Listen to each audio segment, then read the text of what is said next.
बिस्मिल्लाहिर्रहमानिर्रहीम। अस्सलाम वालेकुम। हम सबको मालूम है कि रोज़े का वक्त तुलुए फजर से गुरूब शम्स तक है। तो सुबह सादिक से पहले सहरी कर लेनी चाहिए और फिर सूरज के गुरूब होने तक तमाम मुफ्तरात से परहेज़ करना चाहिए। मुफ्तरात क्या हैं? वो चीज़ें या वो अमाल जो रोज़ा तोड़ देते हैं। सहरी ज़रूर खानी चाहिए। बाज़ लोग सहरी खाना ज़रूरी नहीं समझते और रात को ही कुछ खा पी के सो जाते हैं या आधी रात तक जागते रहते हैं और उसके बाद कुछ खाकर सो जाते हैं। ये दोनों बातें ही दुरुस्त नहीं हैं क्योंकि नबी सल्लल्लाहु अलैहि वसल्लम ने इसको यहूद व नसारा के रोज़े से तशबीह दी है। आप सल्लल्लाहु अलैहि वसल्लम का फरमान है कि हमारे और अहले किताब के रोज़े के दरमियान फ़र्क करने वाली चीज़ सहरी का खाना है।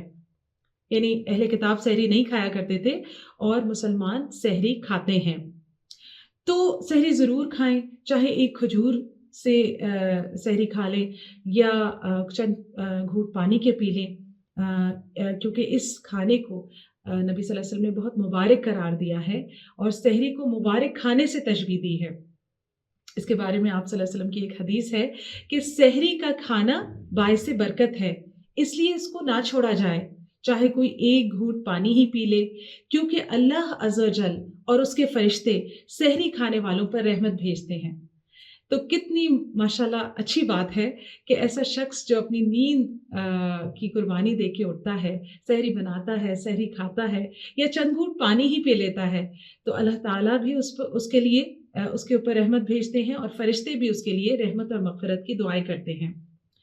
तो हम देखते हैं कि नबी सल्लल्लाहु अलैहि वसल्लम का तरीक़ा मुबारक ये था कि आप सहरी फ़जर से थोड़ी ही देर पहले किया करते थे, बिल्कुल आखिरी वक़्त में।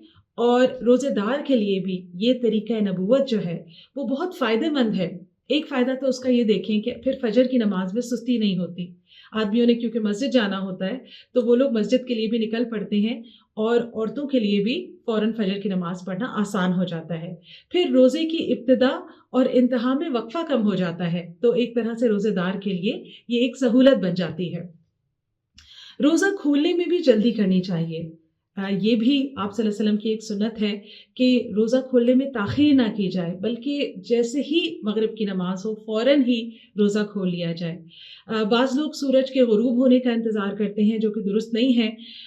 इसीलिए कि आप सल्लल्लाहु अलैहि वसल्लम ने फ़रमाया कि यहूद व नसारा का ये तरीक़ाकार था और आप एक हदीस से ये भी पता लगता है, सही मुस्लिम और सही बुख़ारी दोनों में ये हदीस आती है। आप सल्लल्लाहु अलैहि वसल्लम ने फ़रमाया कि लोग उस वक़्त तक हमेशा भलाई में रहेंगे जब तक रोज़ा खोलने में जल्दी करेंगे। तो अगर आप सफ़र में भी हैं या कहीं जा रहे हैं तब भी अपने साथ ज़रूर पानी की बोतल या खजूर रखें ताकि आप फ़ौरन वक़्त पे रोज़ा खोल सकें। और नबी सल्लल्लाहु अलैहि वसल्लम किन चीज़ों से रोज़ा खोला करते थे, इसके बारे में भी एक हदीस है कि नबी सल्लल्लाहु अलैहि वसल्लम का मामूल था कि नमाज़ मग़रिब से पहले ताज़ा खजूरों से रोज़ा अफ़्तार करते। यानी जैसे ही रोज़ा खुलता तो ताज़ा खजूरें खाते। अगर ताज़ा खजूरें ना होती तो छुआरों से रोज़ा खोलते। अगर छुआरे भी ना होते तो पानी के चंद घूँट नोश फरमा लेते।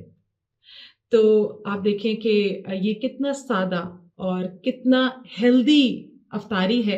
हमें भी चाहिए कि हम अपनी अफ़्तारी ज़्यादा से ज़्यादा हेल्दी बनाएँ और जो हम बहुत ज़्यादा चटपटे और बहुत ज़्यादा ऐसे खाने खाते हैं, भारी खाने जिन्हें कहते हैं, जिससे हमारी तबीयत में भी गिरानी आ जाती है और आगे को तरावी पढ़ना या नमाज़ें पढ़ना भी हमारे लिए मुश्किल हो जाता है, तो ऐसे खानों से परहेज़ करें। आखिर दावाना अनिल हम्दुलिल्लाहि रब्बिल आलमीन।